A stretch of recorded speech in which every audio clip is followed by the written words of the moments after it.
And I'm with Valerie Douglas, author, writer, amazing woman. And Valerie is a little bit self-proclaimed, slightly nutty. So these are your words, not mine. She is a humorist, which we align on that. I love to make people laugh and smile, so I think that's neat. And a critical thinker. She writes in any genre, so if you go over to her table, which is outside in the hallway, you'll see books that might be romance, erotica, fancy, real drama fiction, and she has self-published more than 21 books. I believe you said earlier 2 were published by a publisher. She went on to publish, self-publish 21 books. Did you use a publicist at first? No. I do everything myself. Now, but when you used a publisher, was that originally? No. That's one. Okay. That's one of the misconceptions a lot of people have about writing. They either assume that somebody's going to help them, all right, especially if they go with a regular publisher, and they don't. All right. You have to do 90% of your own publishing unless you hit it off like Stephen King does. And actually, he got it because he had a friend who was in the business. Wow. Who's one of your favorite female authors?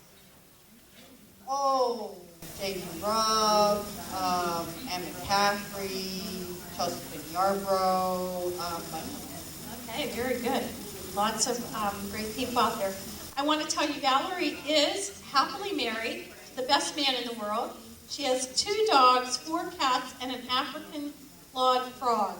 And your topic for today is? Domestic violence. Domestic violence. So we're not lifting the mood, but we're shedding light. We turned on the light. We're shedding light on a very serious topic. So please give your attention to Valerie Douglas. When I was, a little while ago, I handed out some pink Post-it notes. Anybody still got it? One of those? Okay, would you stand up, please? Anybody else? There should have been at least 2 people with pink. The reason that I'm doing that is because of the fact that, and technically it's like 1 in 9, but several of my teachers here, I'm still not. Technically, what happens is 1 in 9 of us will face domestic violence this year. All right, and right now, of those 1 in 9, if you actually count the people in the room, there would probably be at least 2 people who experience domestic violence, and one of them would be gay. For those of you who I handed out yellow Post-it notes, those are the number of people who actually know someone who actually experienced domestic violence. Now, most of you probably don't. Let's see. If it isn't you that's experienced it, then it's probably somebody you know, and you probably don't expect them to be the person that you think that they're going to be.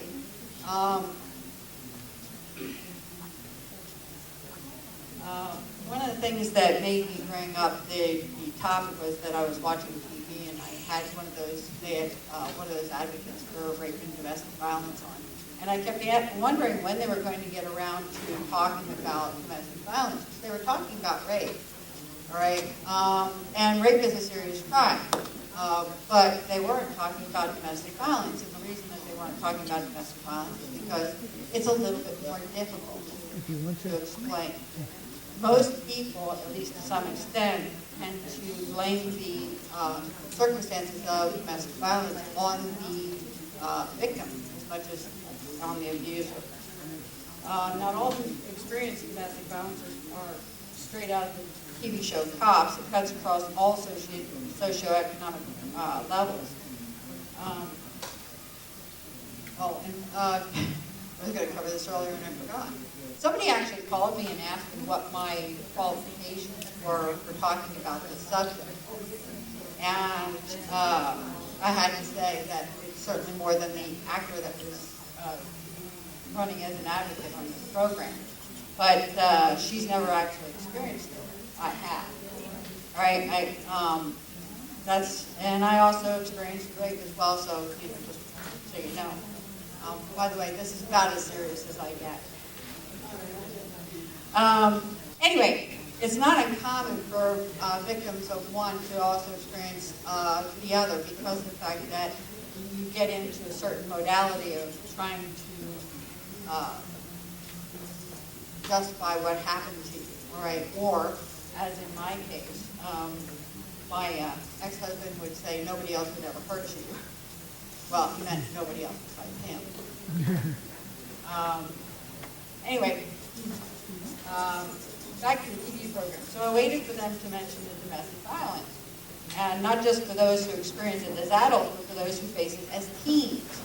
About 1 in 5 women and nearly 1 in 7 men who ever experienced rape, physical violence, and or stalking by an intimate partner first experienced some form of partner violence between 11 and 17 years of age.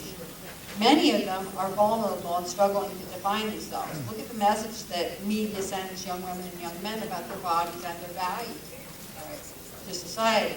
As pervasive as domestic violence is, not one mention of it was made on that show except at the end when they said, to learn more about, well, that's helpful. So at the end of the program, the lack of mention is fairly common. It's rape is easy to explain and there's a clear victim. Domestic violence is a little more complicated because then you get into that whole marital thing, all right, and personal relationships. The interesting thing for me has been, here's a situation that I'd like to contemplate, right? Why is it that a gentleman can walk into a bar and if he hits somebody there because they have an argument, it's assault? But if a man does the same thing, or anybody, because it really does go both ways. If a man, we'll say man for the moment, if somebody goes home and slugs their significant other, all right, it's domestic violence. And the sentences are different, all right? In fact, in many cases, the guy who assaults the guy in the bar will go to jail. The guy who assaults, or the person who assaults his significant other will probably, all right, go home within 20 minutes. He'll be arraigned and basically sent home.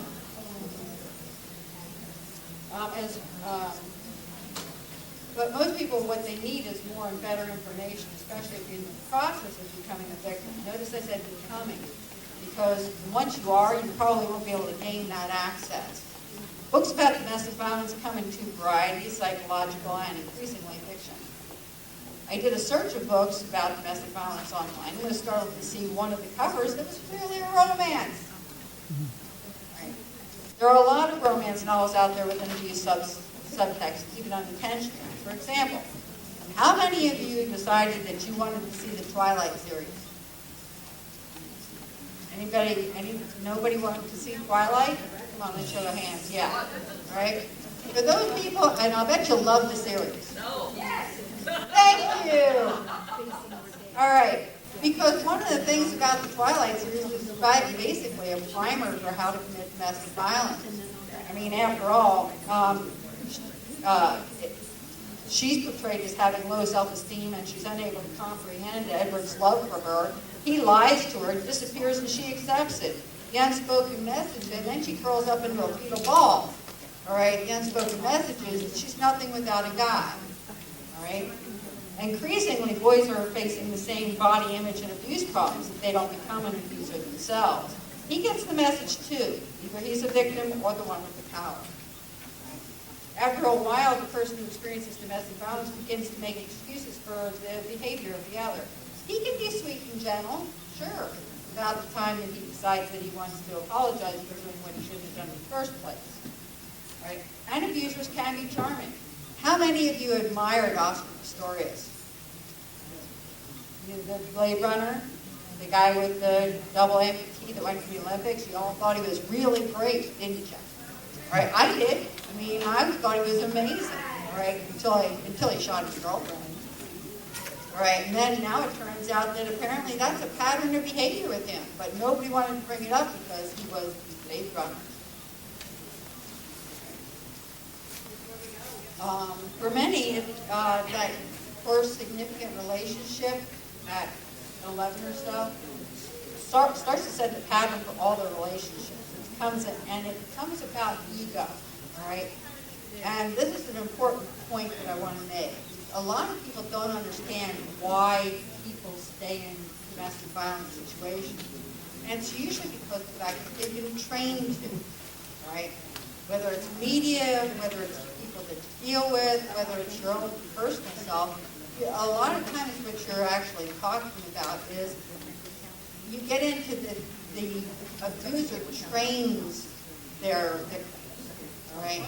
And they train them by withdrawing affection, by temper tantrums, by you get into a discussion or an argument and he starts pounding on the table or he hits the wall, right? And it's never about him. It's always about you. You did something, you did this, you did that. Oh, I forgot one other thing. How many of you like 50 Shades of Grey? She likes Twilight too. All right, and I have to say, most people don't know that 50 Shades of Grey was actually originally started out as fan fiction for that was written about Twilight. She just changed the name. Oh yeah. And everybody always makes the excuses about BDSM. I won't explain that with the youngsters in the room. But the subtext of that, again, is the same kind of thing. We can experience a woman winds up with a stronger, more dominant male, and he lets her do pretty much anything he wants, all right? And that's the one thing that you really can't. Now, even under the best of circumstances, if you're talking about trying to determine whether somebody's suffering from domestic violence, whether it's somebody you know, I mean, after all, if you actually did, would everybody who got a yellow slip, put your hands up? Everybody who got a yellow slip, put your hands up? Okay. There should be more, but I think some of them left, or they're not here. But technically what happens is 1 in 3 of us know somebody who has experiences domestic violence. And you may actually have them in your house. You may have had them as guests. And what many people think is that, this is the guy who's from cops, that winds up with this argument going back and forth and everybody's drunk and badly behaved. Domestic violence cuts across those boundaries, all right, of socioeconomic boundaries, race boundaries, whatever. And a lot of these guys are really charming, right? They can be very convincing. And how many of you would think to question the brew? All right? People are active these days. Nobody thinks twice about it. They walked into a door syndrome was how we used to do it. But nowadays, with getting into various sports practices, that's not even an issue. But many of these, many abusers have learned to actually hide evidence of their abuse, right? They don't aim for places that people can see. They aim for your back, your kidneys, your breadbasket, all places that boxers know how to hit. And as for being able to buy those books about domestic violence, most abusers are also financial bullies. Right? They take control of the finances. Mine certainly did. Of course, and as a married couple, you automatically assume that this is going to be the norm, that you're going to combine your bank account and share the money, and it's all going to go towards, and I had been saving my money for quite some time at that time. I was 19 years of age, which is typical for an abuse victim. The first one is usually a training session. And I had been saving up all my money, and when I finally did try to leave, right, I found out that my bank account was empty, that the joint bank account was empty. He had transferred all the money into a single account, and he sold my car.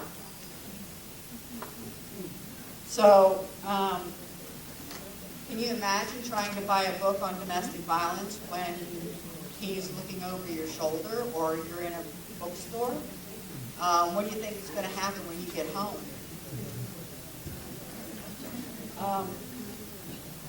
And the other part of the problem is, covering that same subject, is most victims escape into poverty, right? And the whole sleeping with the enemy thing is a massive myth. All right, according to statistics, more money is donated to animal shelters than to domestic violence shelters. And that's largely because, really, to some extent, we still blame the victims more than we blame the abusers. All right? Why did they stay? Well, they stayed because they wanted to believe that they were lovable. All right? And this person is convinced them that they're not. They stayed because, or they returned. Another question that people ask all the time is, and I hate this one, why did you go back? Well, for some of them, they went back because of that escape into poverty. They gave up their home, they gave up their children's toys, they left everything behind. They may have left behind beloved pets. They couldn't take them into a shelter. All right? So now, all of a sudden, they've lost everything, and they have to rebuild themselves. And most people, when they escape the first time, they escape into their homes, or into their parents' homes. They go home to mom and dad, because that's the only place they have to go, right? Now, guess what most abusers know? They know that that's where you're going to go. Certainly it was where I went, right, the first time. And I successfully actually managed to escape. I went and got a hotel room, thanks to some help from some friends, and was in a safe location until he called my pastor. And he convinced my husband convinced my pastor to get us together and have a conversation, because he wanted to apologize and he knew he had frightened me and blah, blah, blah, blah, blah. I said, I'm not going anywhere near this guy, without some security. He says, there's going to be people in the building, et cetera, et cetera, et cetera. Okay? Well, there was only one problem with that. Many abusers also have a very intense fixation with guns. Right? And when I arrived at the church, so did my husband, my ex-husband. Only he didn't come by himself. He had a pocket full of convincing, right? And he let me know in no uncertain terms that he would be more than glad to shoot anyone who got in his way. So guess what? I went home. I went home with him, right? And you really don't want to know the details. That was not pleasant, right? But it happens, all right? For example, all right, just something that happened here in Columbus, right? At Christmas time, there was a woman and her best friend with the kids in the car went to meet her ex in a parking lot, all right, to exchange some necessary papers. The girlfriend's dead, the husband's dead. He shot them both, all right, in front of her and the kids. All right. Going back a little further, there was the lady who had successfully escaped. She'd gotten remarried to a police officer, and her ex-husband waited, right, and then broke into the house and shot them both. That's how determined some of these guys generally are, right? You have to understand that some of these people really can't let go, right? And it is a very dangerous situation, right? The most dangerous time for most women is when they're contemplating leaving, because some of these guys have a sixth sense. They know. They just have an ability to read when you're starting to consider that you really need to go someplace else, right? And they will take advantage of that.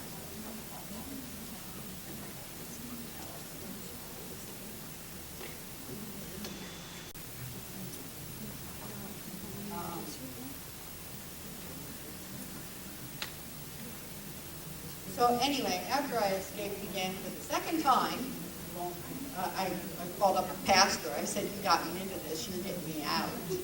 He parked a mile away.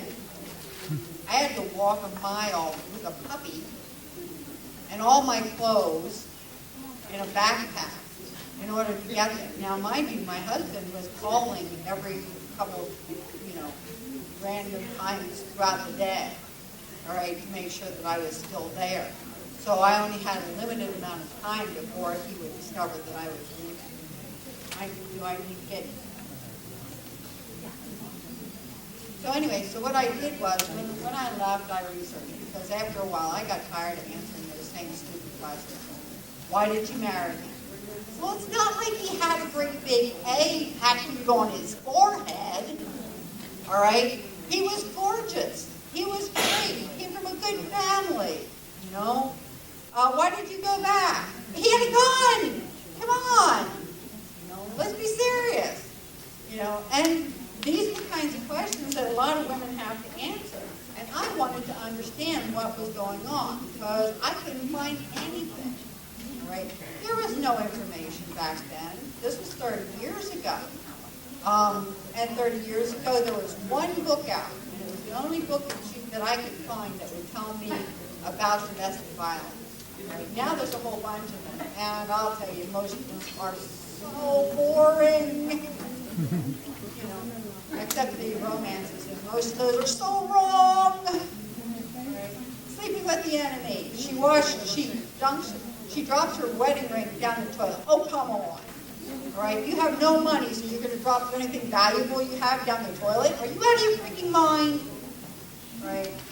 So, and that's but you start, if you're reading the other psychological comments, they will go and they will put you to sleep.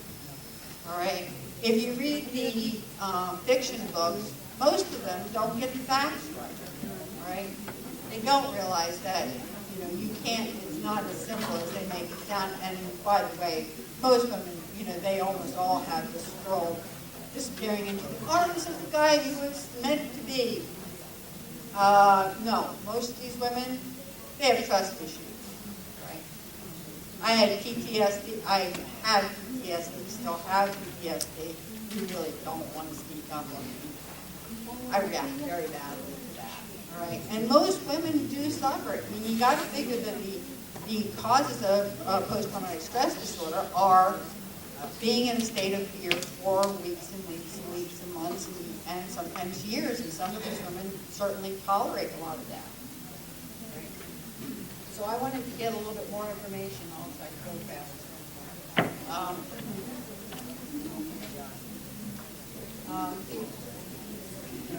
The other thing was, I didn't want, when it came down to it, everything that I kept reading wanted to define me as either a survivor, right, or a victim. I got a question. On the whole survivor thing, what was my choices? I could either survive or I could die. Because we were playing Russian roulette by then. And that's fairly common for a lot of abuse victims, right? As far as, she's trying to get me to guess, as far as victim, I'm not a victim. I don't want to be labeled, right? And nobody should be labeled. What we really need to do in trying to get this is we have to stop allowing society to define who we are, right? We get rid of the labels, don't accept them, right? If you survive domestic violence, you're not weak, you're strong enough to end it, you're alive. Define yourself.